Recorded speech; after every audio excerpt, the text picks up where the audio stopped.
Yo, what's up, everybody? I'm Marcus. I'm Orion. And together, we are the Northwest Sports Fanatics. Back at you with a new video. The NBA playoffs are here. Saturday, Sunday. Man, this has been a crazy season. We've had some teams have to battle it out in the last game of the regular season just to get in with the Nuggets and the T-Wolves.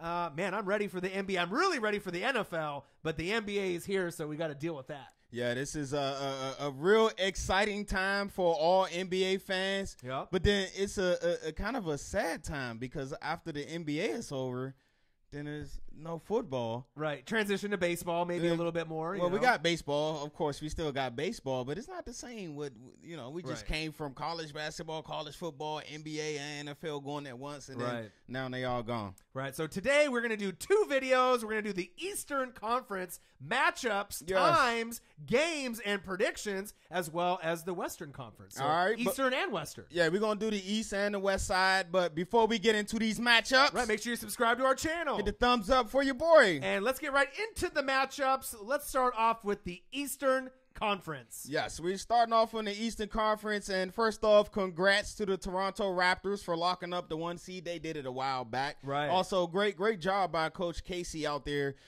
They matched up against my Washington Wizards. Oh, man, this is going to be a tough series. Right, so Raptors, the number 1 seed versus the number 8 seed, the Wizards. Raptors have home court. Yep. They've been the best team in the East for quite some time. At the beginning of the year, it was the Celtics with Kyrie, even with the Hayward injury. Then we saw Cleveland kind of start to rise and fall. Right. But the consistency of Toronto, they're probably the team that's been slept on the most in the NBA out of either conference. Yeah, I mean, everyone says, oh, Toronto, look what they passed and what they did in the past playoff. Right. But this year, they say this is a different Toronto team this year, so it remains to be seen, and we'll find out this upcoming Saturday against the Wizards, man. Right, so 2:30 p.m. on ESPN on Saturday. Yep. The knock on the Raptors is they're a great regular season team, but at the playoffs, what happens? DeRozan comes to play, but usually Lowry is the one that kind of lays an egg, right? He's milk carton. He's milk carton status, so we'll have to see if that can change and they can keep moving ahead to their dream, the Eastern Finals. Yeah, it's going to be tough for my Wizards, man. We fell apart going down the stretch. Chemistry issues, but with John Wall back, anything can happen. We can see he definitely makes an impact on the game. Do I expect us to beat the Raptors? Of course I do. What's wrong with y'all? What's wrong with y'all? What's wrong with them? Yeah. Did they think I was going to pick the Raptors over my Wizards? Right. Hey, y'all tripping, man. Y'all lunching, man. Go ahead with that. Right. So obviously with me, with no affiliation to either team, like you mentioned, even with the Wizards, with the coaching staff, the team has kind of been discombobulated. Sometimes they're not playing hard for each other. They had the John Wall injury. Yep. It might be a little bit too much to come across. I do have the Raptors moving on, but I do think the Wizards can not get swept, right? I think that they can win a couple. So I think it'll probably go Raptors. I'd say probably 6 games is what I'm kind of predicting. All right, so there you have it for the 1-8 matchup. Let's go to the 2 versus 7 matchup, and it's going to be the Boston Celtics versus the Milwaukee Bucks. Right, so 10 a.m. on TNT on Sunday, April 15th. The Celtics, man, they've had a roller coaster ride with Kyrie and Hayward. Yep. Kyrie was good at the beginning of the year, and they looked like they were great. He was MVP. MVP the first 25 games of the season.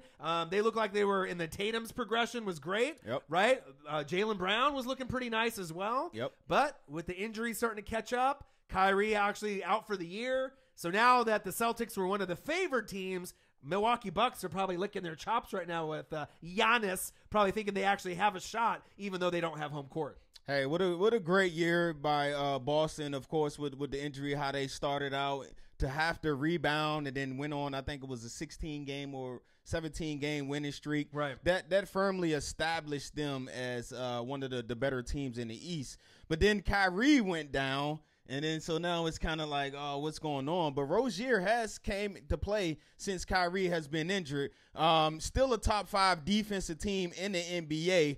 But this the playoffs, man. It's a different animal. So Tatum, Brown, and Rozier, you're going to have to bring your A game going up against Giannis and the crew. Right, and the Celtics fan base and their crowd is lit. They're going to do everything that they can in their power to will this team to the second round. But if I had to pick one team that might not be able to get past the first round with home court. It might be the Celtics with the loss of Kyrie. That might be too much, especially with Giannis and the way that the Bucks, even though they didn't look too good towards the end of the regular season, they've been sliding too. They played the Sixers, and they were losing by like 20 or 30 a couple nights ago. That game got ugly, right? But I do think that the Bucks have an excellent chance to get past Boston in this series. It's going to take a lot of heart. It's going to take a lot of pretty much guts to win a couple on the road, steal a couple in Boston. But if Giannis stays healthy, I think that they may be able to do it. Hey, this Milwaukee Bucks team, man, we was expecting them to push for a top 4 seed this year. Right. A lot of talent on this team. And, of course, Giannis is the future of the NBA. Right. But which Bucks team is going to show up in this postseason? That's the real question, because if the bad Bucks team shows, the Celtics are good enough still to win. Right. Believe it or not, with no Kyrie, no Hayward, they can still get it done based off the emotion of their fan base and the rest of the guys that are there. Don't forget about Big Al Horford. I ain't forgot your Big Al. Tatum, Horford, Brown, they still got enough pieces.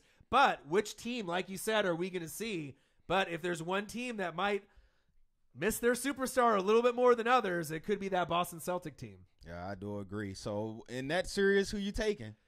Oh God, it's tough because I like the secondary players. The bench isn't too bad for Boston. You know what I mean? I do like Horford. I do like Tatum. I like Brown.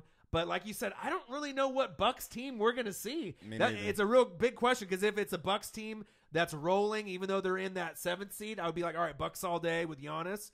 But sometimes the Bucks, they just play kind of like not motivated. They just kind of they're like coasting out there. It just seems like something is missing from that team, and I probably can tell you what it is. It's a good coach. Right. They playing with the interim coach right now. He's done a solid job to keep them afloat and get them in the playoffs, but they need more stability at the head coaching position for Giannis and the rest of his teammates to reach their full potential. Right. So if I had to go, this is tough. This could go either way. It's either a Celtic team that overachieves without Kyrie, right, or a Bucks team with Giannis that goes on his back and they find a way to win. So I'll go with the underdog. I'll go with the Bucks in the 7th seed, upsetting the Celtics, and I think it'll probably go 6 or 7 games. It's going to have to, just because I know the Celtics are they're gonna claw and scrape and fight to the very end. They still got scrappers on their team, and as much as I want to pick the Celtics, it's just something that's telling me that they're not going to be able to get it done against Giannis. So I'm gonna pick the Bucks as well. All right, next matchup,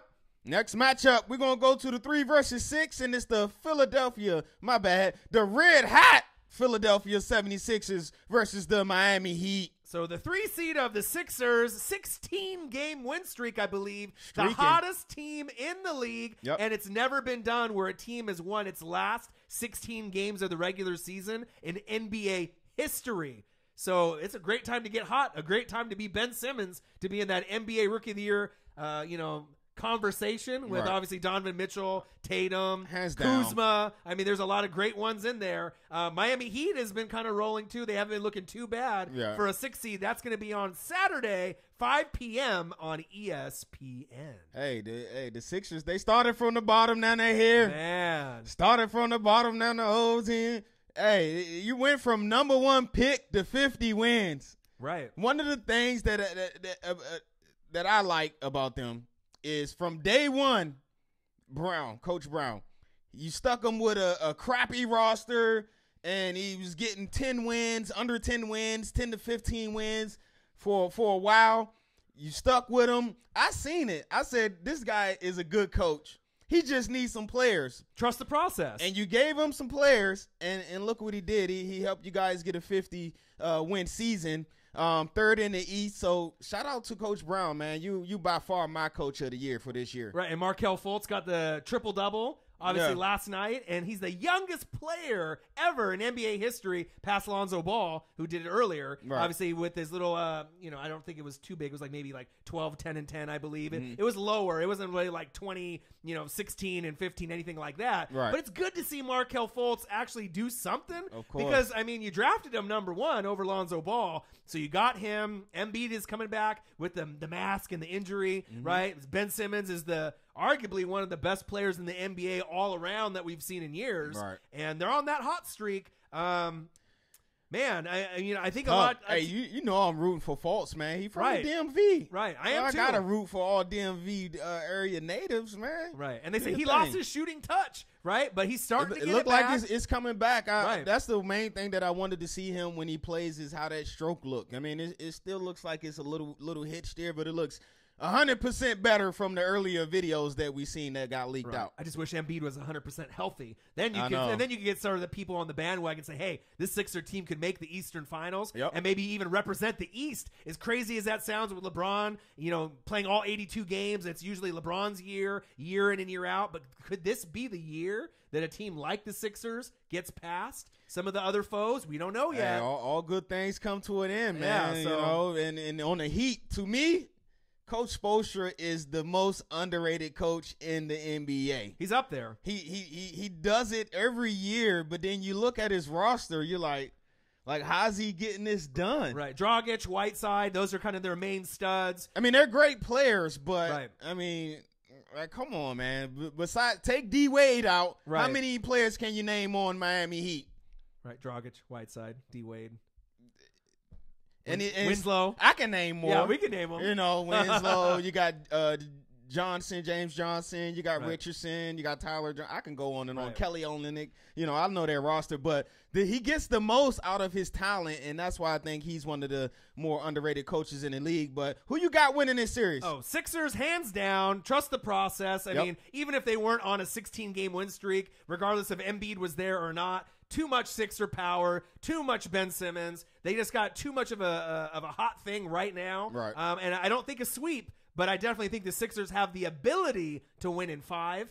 Could be more likely in 6, but I think 5 games is something that they could achieve if Ben Simmons brings his A game, which he has been pretty much the whole season. All right, I'm going with the Sixers on that one too as well. All right. So let's go to our 4 versus 5 matchup. All right, the last matchup for the East, the number 4 Cleveland Cavaliers, Yo. King James versus the number 5 Indiana Pacers. That's going to be on Sunday, April 15th, 12:30 ABC. Hey, man, the new look Cavs. One thing about this Cavs team, you know Bron going to be Bron. Bron's going to do Bron regardless of who on his team. K-Love is going to do K-Love regardless of who's on the team.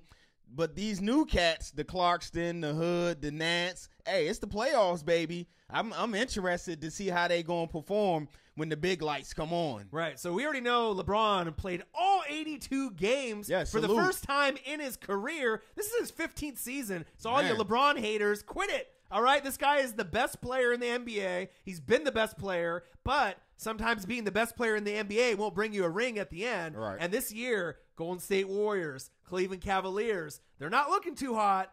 So there is a little wiggle room for these other teams, getting them a little excited. Mm-hmm. The Cavs being at a 4 seed is kind of surprising. It's but kinda weird. But their defense has been horrible the whole year. They haven't really been that great. And then they made the huge roster splash. They've gotten a little bit better with the chemistry. Right. But, I mean, besides King James willing them to the Eastern Finals, we don't know if that's going to be able to happen because behind Kevin Love, who's the third option?